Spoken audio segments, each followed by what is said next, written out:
말씀을 깨닫고 내일 말씀을 깨달으면 뭐예요?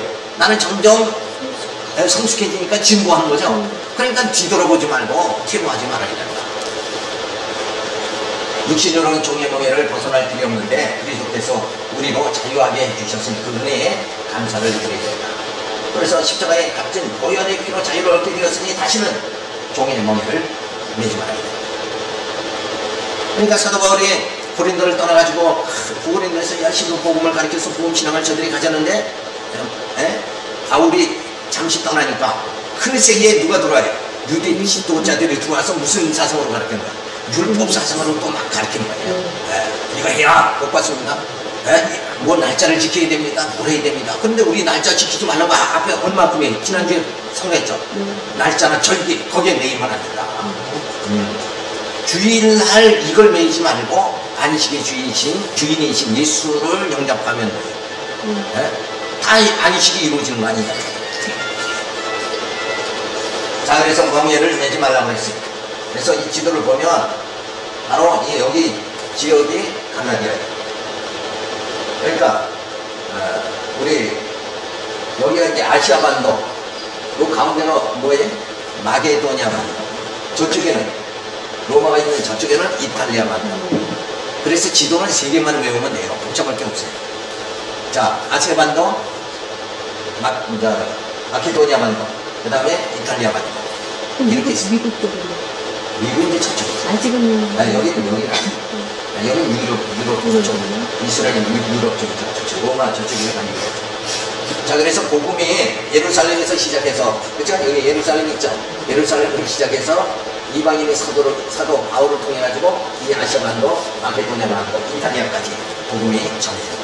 그리고 이탈리아에서 영국으로 넘어가고, 영국에서 미국으로 넘어가고, 그리고 한국으로 복음이 들어오고. 우리 한국에서 뭐예요? 이제는 중국, 러시아, 중동 이쪽으로 선교가 막 들어갔대요. 그래서 한국이 선교의 지금 하나님의 사용에는 섭리에는 한국이 선교의 핵심 국가가 되어졌다. 그만큼 한국의 성령의 역사가 되어졌고, 그리고 복음을 정말 전하는 귀한 하나님의 사역을 우리가 감당하게 되죠. 그래서 전에는 본능적으로 우리가 살 때 불순종하며 살았어요. 그래서 율법의 명령에 의해서 우리가 종사를 하게 됐죠. 그러나 이제는 뭐예요? 그리스도의 영이 되어졌죠. 그래서 우리가 순종하게 되어졌다. 그래서 이제는 본능에 의해서 살아가는 것이 아니라 뭐예요? 그리스도의 영으로 우리가 살아가게 되었다. 그러니까 율법이 아니라 뭐예요? 그리스도의 사랑의 법에 의해서 살아가게 되었다. 그래서 복음으로 우리가 살아가게 되어져서 이제는 명령에 의하는 것이 아니라 사랑에 의해서 행하는 우리의 행동 규범은 뭐예요? 사랑이다. 율법, 규범이 아니다. 규범에 의해서 하는 것이 아니라 사랑에 의해서 살아가는 거다. 그래서 사랑은 허다한 어물을 다 덮죠.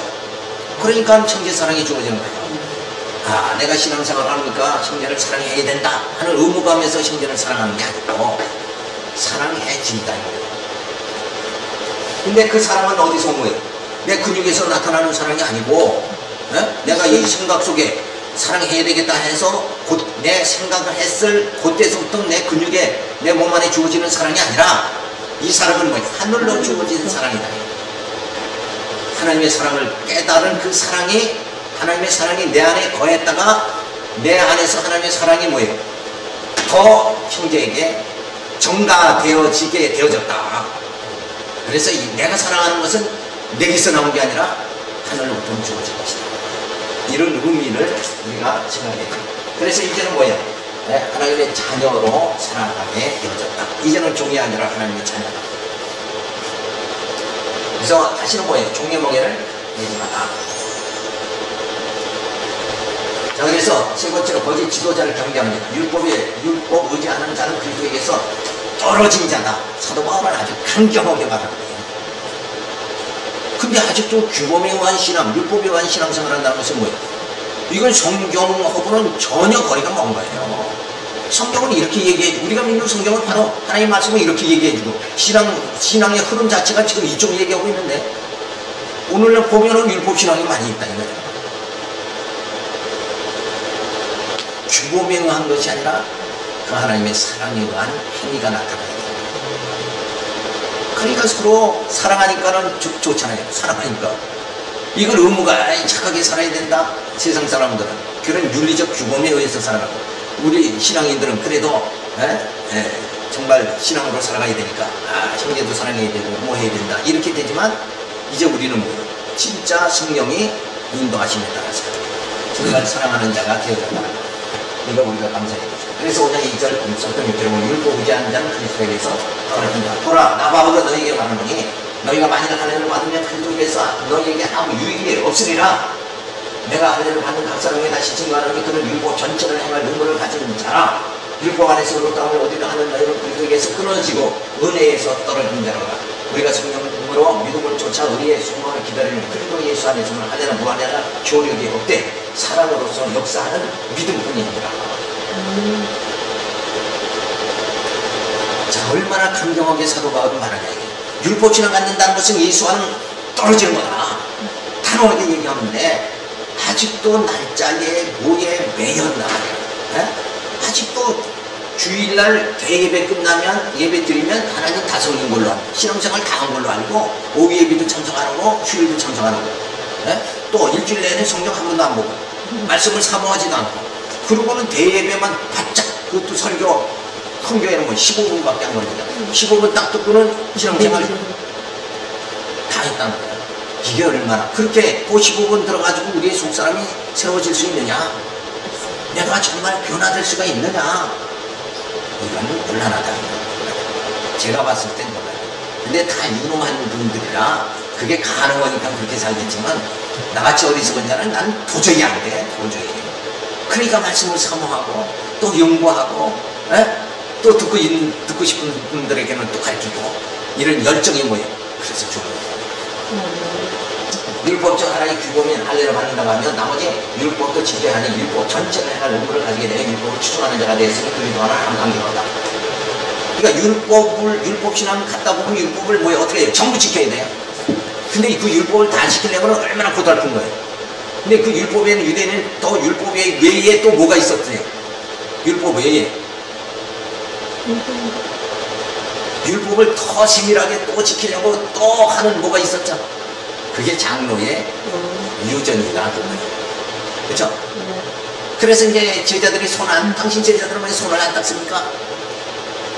이런 얘기가 나온 게, 거룩한 하나님의 백성은 손까지 닦아야 된다 이거예요. 그럴 때 예수님 뭐라고 했어요? 너희가 입으로 들어가는 것이 더러운 것이 아니라 나오는 게 추한 거다. 나오는 거 뭐가 나와요? 시기하고 질투하고 형제를 죽이고 살인, 이게 다 나타나지 않아요. 먹는 거는 더러워도 속에 들어가서 하나님이 얼마나 신체를 좋게 만들었어요. 위에서 위액이 나와가지고 그냥 예진하는 건 뭐예요? 다 녹여버리잖아요. 그러니까 우리가 건강하게 살 수 있는 거예요. 우리가 이 뭐 음식물에 균형 없는 줄 알아요? 다 있어요. 그래도 우리가 건강하게 살 수 있는 건 뭔가? 위에서 위액으로 장에서 장이 소화액이 나와가지고 그걸 다 하나님이 진짜 얼마나 하나님의 그 지혜는 우리가 헤아릴 수가 없는 거예요. 그러니까 내 몸에 어떻게 뭐가 속에서 고장나도 우리는 어떻게 뭐 할 대책이 없잖아요. 그런데 하나님은 그걸 기계가 돌아가듯이 자 만드신 그런 놀라운 섭리를 봤었죠. 얼마나. 근데 율법으로 들어가면 율법을 전부 다 지켜야 돼요. 그래서 만약에 살인하지 말아라. 살인 안 했어요. 그럼 간음하면 율법 어긴 자죠. 간음하고 율법 중에 하나만 어겨도 그는 뭐가 된다는 거예요? 죄인이 된다는 거예요. 범죄했다. 범죄했으면 어때요? 죽어야죠. 죄값은 사망이니까 죽어야 되잖아요. 그러니까 애당초 이 말은 뭐냐, 인간은 율법 자체를 지킬 수가 없다 하는 것을 말해준 거예요. 왜? 그래서 예수님은 자 너희 형제를 나가라는 자마다 뭐예요? 다 살인하는 자라. 나가는 거예요. 형제를 욕하는 자마다. 욕한다는 게 그 죄성이 있어서 욕하는 건데, 그 죄성이 장성하면 뭐예요? 사망에, 정말 살인에 이르게 되잖아요.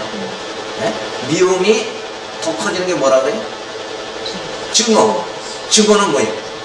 살인을 낳잖아요.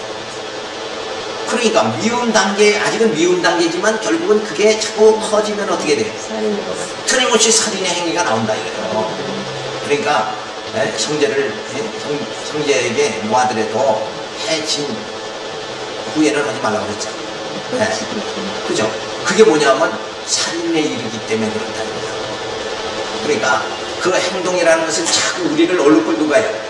어둠으로 자꾸 끌고 간다 이거예요. 그러니까 그 어둠으로 끌고 가는 이 율법을 우리가 다 지킨다는 거, 이건 불가능한 거다. 그걸 말해주는 거예요 지금. 그러니까 아예 불가능하다 그러니까 어떻게 해야 돼요? 율법으로 내가 도저히 의인 될 수 없구나 포기하고 그러면 어떻게 해야 돼요? 우리가 주님에게 가야지 이제. 사는 방법은 그 방법밖에 없지 않느냐. 율법으로는 도저히 안 되니까 어디로 가야 돼요? 예수님께 가야지. 복음으로 가야죠. 그래서 율법을 뭐라 그래? 몽학선생이다 그러는 거예요. 어렴풋이 다 겪어보고 그 다음에 깨닫게 만들어가지고 이제 오직 살 길은 주님밖에 없구나 이렇게 만들어주는 거다. 그런데 어리석게도 그걸 그냥 율법으로 어렵다. 공로주의 신앙에 빠져서 그냥 내가 이렇게 했으니까 내가 교회에 땅을 사서 이렇게 건축하게 했으니까 내가 어렵다 이러고 산다는 이 어리석은 거다. 그거는 하나님의 자녀가 어떻게 마땅히 해야 돼. 마땅히 해야 될 그걸 가지고 자기가 신앙이 좋은 것 같이 생각한다는 건 어리석은 거다. 그거보다는 뭐예요? 신앙이 좋은 건 뭐예요? 신앙이 뭐가 좋은 거예요? 속사람이 나로 세우는 거예요. 그죠? 속이 깨끗한 게 그게 성장한 거예요. 그래서 공로주의는 완전히 겉사람이 깨끗해지는 그런 관계지 속사람이 깨끗해지는 거 아니에요. 그래서 우리를 깨끗게 하는 건 뭐예요? 바로 예수의 피로 말씀으로 거룩해 지는 거라. 말씀만이 우리의 속사람을 깨끗하게 합니다. 그래서 자기의 노력으로 율법을 지켜 그렇게 되려고 한다면 그래도 예수 끊어진 자고 은혜에서 떨어진 자니라. 그렇게 되는 것은 믿음으로 되어지는 것이니 율법의 규범이 아니라 하나님의 사랑을 인하여 주어지는 것이다. 자, 할 일을 행함으로 율법에 속하게 되어지죠. 그래서 율법 전체를 지켜야 돼. 율법에 한 번 속한 자는 내가 할례를 받았다 그러면 율법에 속한 자가 되고, 그렇다고 보면 율법 전체를 다 지켜야 된다. 그래야 의롭게 되는 거예요. 그렇죠? 율법을 다 지켜야 의로워요. 살인하지 않아도 간음하지 말아야지 의로운 거지. 살인 안 했더라도 간음하면 뭐예요? 그건 죄이지. 의인이라고 할 수가 없죠. 그래서 구원에 이르지 못하죠. 근데 믿음으로 행하면 복음에 속하게 되죠. 그래서 성령의 인도하심을 받아 의롭게 되어집니다. 그래서 우리는 구원에 이르게 되죠. 자, 그래서 정말 내가 구원에 이르도록 하기 위해서 하나님은 이런 엄청난 작업을 지금 진행하고 있다는 걸, 이걸 우리가 깨달아야 된다. 그러니까 하나님의 사랑에 우리가 얼마나 감사해야 된다. 말씀을 듣고 깨닫고 우리 속사람이 발로 세워지도록 그렇게 만들어주시는 그걸 사도 바울은 발견한 거죠. 나라고 내 속사람은 발로 세워진다. 그러니까 이런 사도 바울과 같이 이런 정말 영적 신앙, 이 신령한 신앙을 우리가 가져야 된다. 그런데 아직도 신앙하는 사람들이 이런 말씀의 세계를 모르니까, 말씀 모르니까 아직도 어린 수준에서 그냥 머무르고 있다는 거예요. 그런데 오늘 이렇게 말씀 우리가 깨달아서 우리는 이제 뭐예요? 이제는 정말 우리의 속사랑이 정말 이렇게 날로 새롭게 되어질 수 있다. 이런 신앙을 가지게 된 것. 그걸 감사해야 됩니다. 5분 시작.